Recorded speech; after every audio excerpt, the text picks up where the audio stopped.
What's up, everybody? It's Little Timmy here, Shaking Bay Gateway Drum Smokers. I'm sitting here getting ready to answer some turkey Q&A.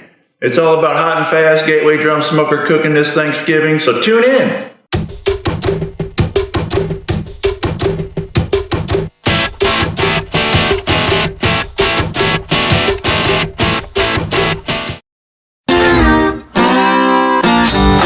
Okay, so we're talking about thawing this turkey out. This turkey's a big old hunk of meat, right? So you're probably gonna wanna put it in the fridge for 3 or 4 days, I'm thinking, until it's probably thawed out. Maybe give it a poke, give it a little nudge or whatever. Even if it's not thawed out, that's okay. Put it on the smoker. All right, so the question is spatchcock or a whole bird, right? So there's a difference. This is like a trimming question, to trim or not to trim. How fast do you want to cook it, number one? How do you want to cook it?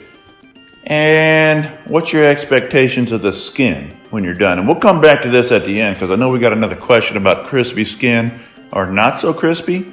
So if I'm trimming a whole bird and I want to spatchcock it, I think there's a better opportunity to get crispy skin. Now, if I leave it whole, we're just basically roasting that bird. So we don't have a chance to flip it or turn it or anything like that. So that's a good question. It's two totally different techniques. I don't think there's a right or wrong answer. Okay, so to inject or not to inject the bird. To me, I inject everything. I mean, is there a problem with getting more flavor, more moisture, and probably more tenderness inside of the meat? Why would you not inject the bird? So to brine or not to brine? We already talked about injecting, right? And that means getting more flavor, more moisture inside of the meat. The whole point of brining the turkey is to get more flavor and more moisture inside of the meat. So let's do both. So everything is leading up to this question right now. What are we gonna brine with? What are we gonna inject with? That's a good question. If it was me, the old Game Changer right here by Oak Ridge has been around, and it says it right on here, right on the front. Game Changer, brine and injection, right there. I'd add a little bit of this into it, the old Blues Hog pork marinade mix. Don't see why that could hurt. Put that in there. Put a little bit of both in there, shake it up, inject it first, okay, all over the place, and then everything you have left over, dump it in the bag or the container, whatever you have, and let it soak there for a turkey, I would say about 4 hours. Now here comes the money spot. What rubs or what spice do you want to use in this bird? I would say you want to go down the middle. A lot of times when I cook turkey for Thanksgiving on the smoker, okay, this is always a big deal because everybody wants that traditional turkey flavor. They don't want a barbecue, they don't want grill, they don't want this and that, okay? So go down the middle with turkey. Go salt, pepper, garlic. Go ahead and hit some herbs with it, okay? And if you can't figure that out, this rub right here is called Birds and Bones. It's got a lot of herb in it, it's really, really good. You can't hardly go wrong with this. It's not too sweet, it's not too spicy. It's got some good herb. Just shake that all over top. You could also use like a garlic pepper. It's really, really good. You could even go lemon pepper on it, depending on what you want it to taste like. Just don't go crazy with a bunch of goofy stuff. Pick something that is tried and true.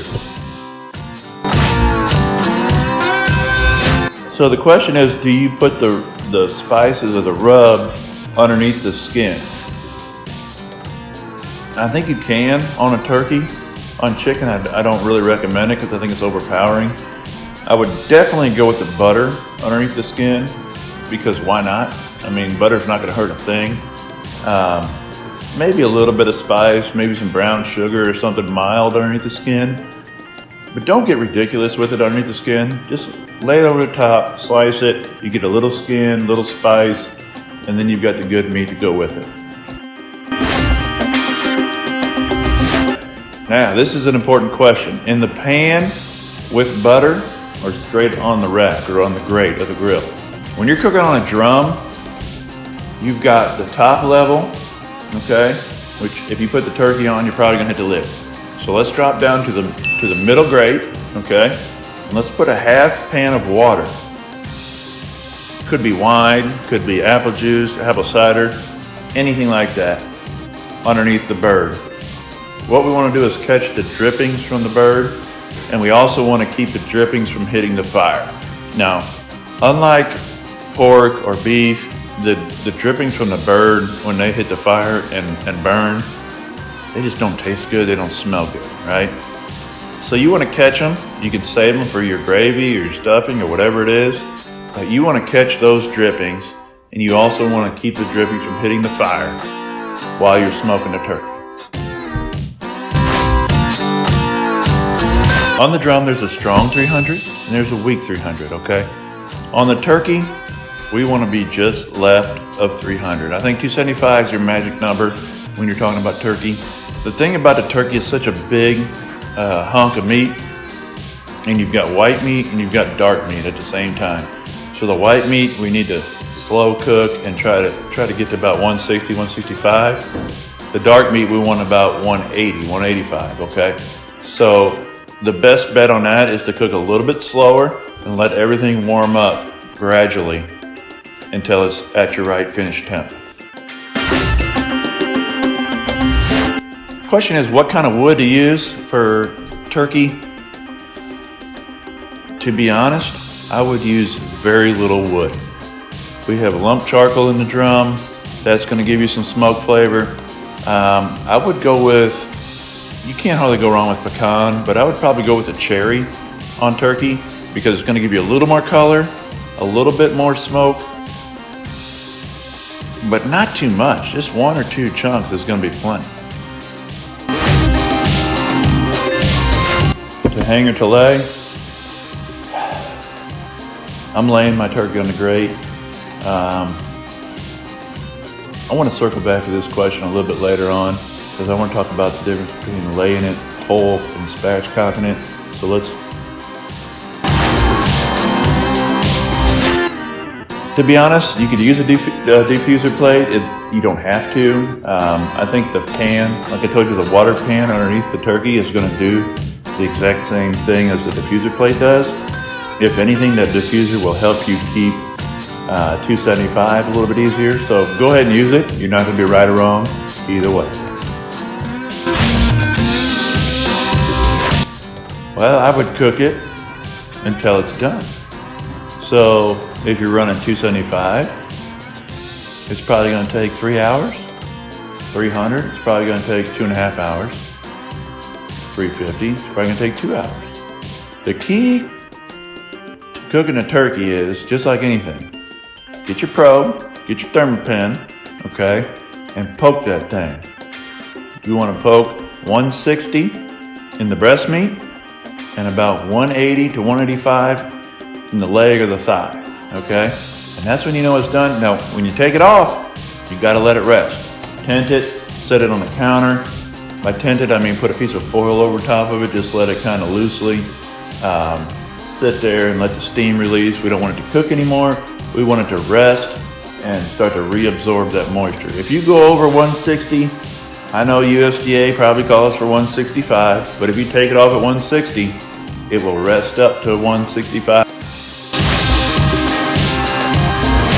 All right, so how do you get the skin crispy?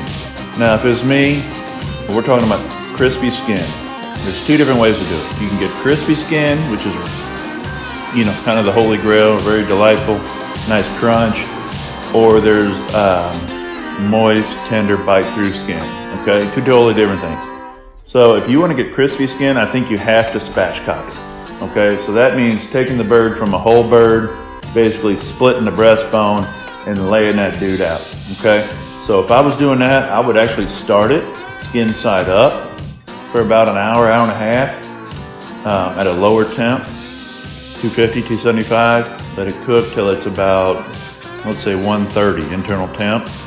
And then I would actually flip the bird over, skin side down.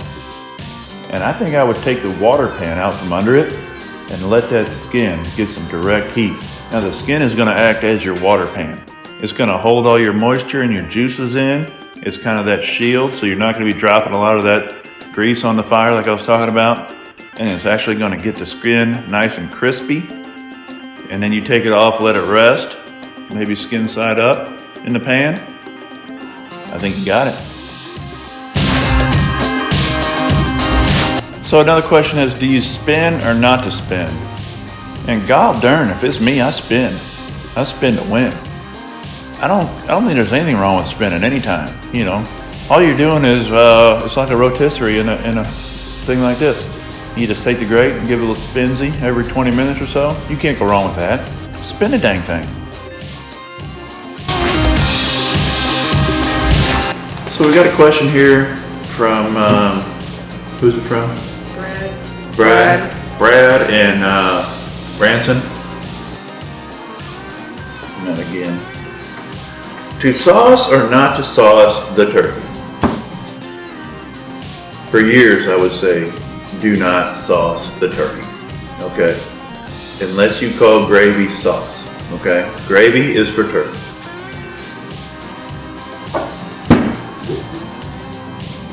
Until about 2 weeks ago.